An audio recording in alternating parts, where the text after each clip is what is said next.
Salut Jérôme. Bizarre, une compacte haute avec des passages de roues façon 4x4 ou peut-être un crossover, difficile de s'y retrouver. Qu'en dis-tu ? J'avais repéré ce modèle lors du salon de l'auto de Toulouse en 2015, et bien je l'ai à l'essai aujourd'hui dans Grand Tourisme. J'en suis ravi car le véhicule est imposant, encore plus qu'à l'arrêt sur le stand Infiniti. Très élégant aussi, avec des lignes très épurées, une calandre vraiment imposante, très aérée. Du chrome à certains endroits, voilà, des baguettes, des rétros. Alors ça, entre nous, 2 litres 2D, on pourrait s'en passer, mais maintenant on est en 2016. Les poignées chromées aussi. Les vitres teintées, le rappel du logo Infiniti très élégant, l'antenne en forme d'aileron de requin. Finalement, le coffre paraît super gros, super profond. C'est assez mastoc, c'est assez imposant. Et alors là, je me demande pourquoi il y a ces petits liserés violets sur les jantes. Ça doit être un code couleur spécifique. Peut-être à l'intérieur, on va trouver des rappels violets.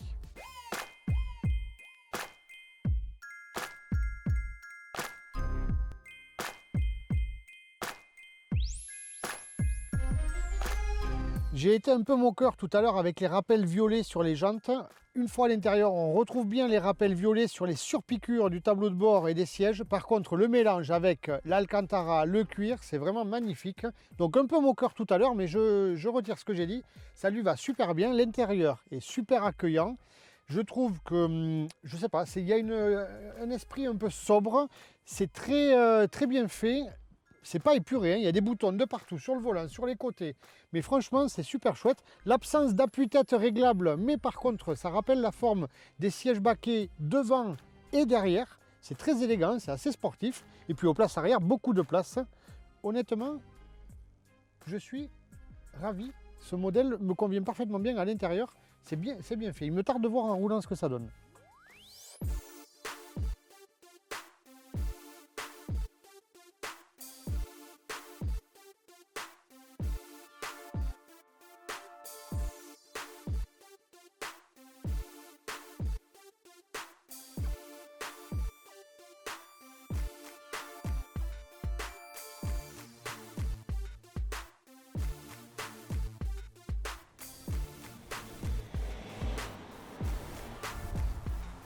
À l'utilisation, cette Q30 se révèle efficace, alors avec quelques options bienvenues, comme par exemple le détecteur de franchissement de ligne.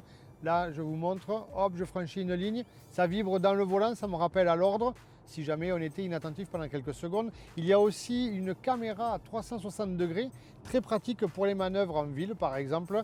On peut voir l'arrière de la voiture, les côtés. C'est efficace, ça n'empêche pas par contre les contrôles directs en tournant la tête. Alors, je vous le disais, efficace. Alors en plus, avec une sono signée Bose, franchement, ça pète. Je vais pas le faire là parce que je pense que le micro va saturer, dirait le technicien, n'est-ce pas, Jean-Philippe? Mais sinon, c'est vraiment confortable. Un point rouge, malgré tout, à signaler. J'ai un problème d'insonorisation avec ce modèle. Alors, 2 types d'insonorisation. À basse vitesse, je trouve que le moteur de litre 2 diesel est un peu trop présent. Quand on lance le véhicule, on entend un peu trop le moteur pour un véhicule de ce standing-là, me semble-t-il. Et à haute vitesse, quand on est à 90-100 km/h, eh bien, je trouve qu'il y a beaucoup de bruit d'air. C'est étonnant, j'ai vérifié plusieurs fois que les vitres étaient bien fermées. Et ça m'étonne un petit peu. Alors à mon avis, c'est peut-être juste quelque chose qui est ajusté au niveau des portes ou des baguettes parce que c'est pas du ressort habituel d'Infiniti.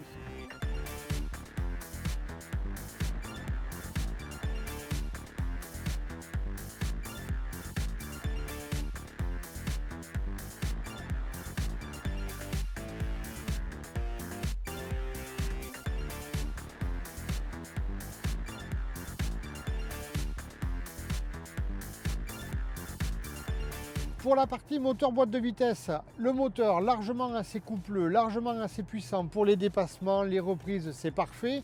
Associé à la boîte robotisée, donc 7 vitesses que l'on peut avoir en mode éco, en mode manuel ou en mode sport. Clairement, le levier est très pratique sur Infiniti. J'aime beaucoup le levier à impulsion, c'est très pratique, très simple, très efficace. Et je me suis très peu servi des palettes au volant, ça fonctionne bien. Mais bon, pour ce genre de véhicule, pour moi c'est plus de la balade et je ne recherche pas la performance, donc je me suis abstenu des palettes au volant. Mais vous les aurez malgré tout.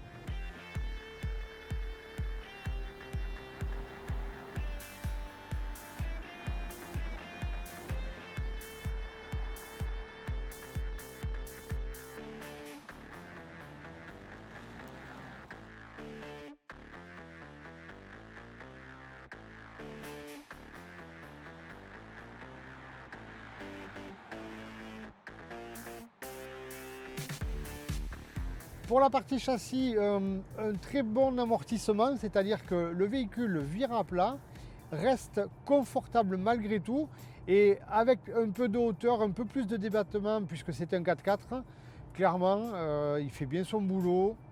Après, bon, vous connaissez ma position sur les 4x4 pour ce genre de véhicule, hein, les 4x4 de ville. Bon, ok, c'est sympa, on a 4 roues motrices, on a fait que de la route, il n'y a pas une goutte de boue. Est-ce que c'est justifié ou pas? Bon, peu importe. Juste là, les cardans à l'avant gênent un peu, à mon avis, sur l'angle de braquage. C'est le point faible de la partie châssis. Je pense qu'il y a très peu d'angle de braquage, et pour les manœuvres, il faut s'y reprendre en plusieurs fois. Voilà, c'est un mini carton jaune, vraiment de rien du tout.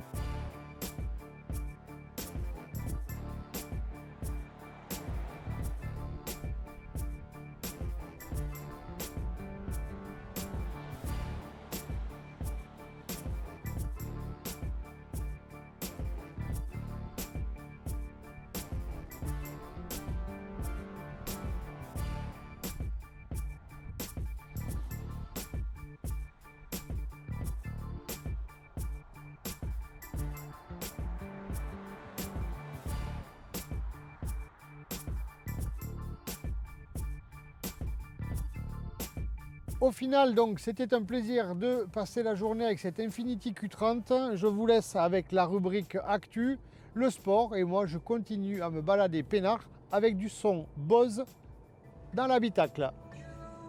Super. Ciao.